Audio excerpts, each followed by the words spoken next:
दो परिमेय संख्याओं का गुणनफल -40/3 है।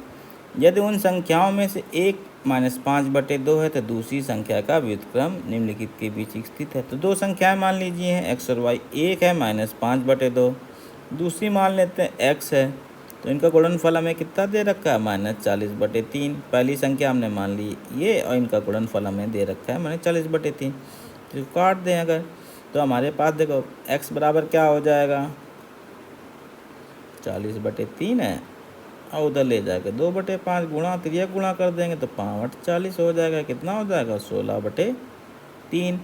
तो उस संख्या का व्युत्क्रम पूछा, व्युत्क्रम x का व्युत्क्रम 1/x हो गया। तो ये कितना हो जाएगा, 3/16। 16 दूनी 32, ये कितना होता है 16 दूनी 32, अप्रॉक्सीमेटली किसके बराबर हो, 16 एकम 16, दशमलव लगा देंगे, 16 एकम 16, बचेगा 14।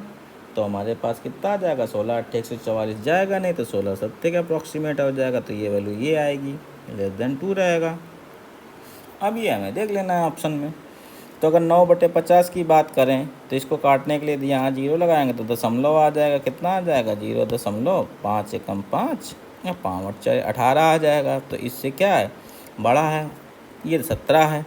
और 1/2 कितना हो जाएगा, 0.2। तो ये गलत हो जाएगा, क्यों, 17 इससे पहले आएगा। ये 0.2 से बड़ा है तो यहीं गलत हो गया। ये 1/4 0.25 हो जाएगा, इससे बड़ा है ही नहीं, तो ये भी गलत हो जाएगा इसके बीच में।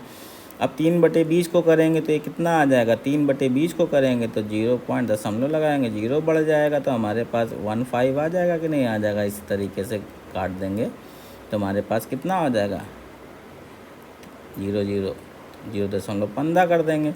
इसको काटेंगे तो अभी हमने देखा है कितना आएगा, 0.18। तो यही आ जाएगा हमारा आंसर, क्योंकि 17 इसके बीच में लाई करेगा। तो ऑप्शन 4 हमारा सही आंसर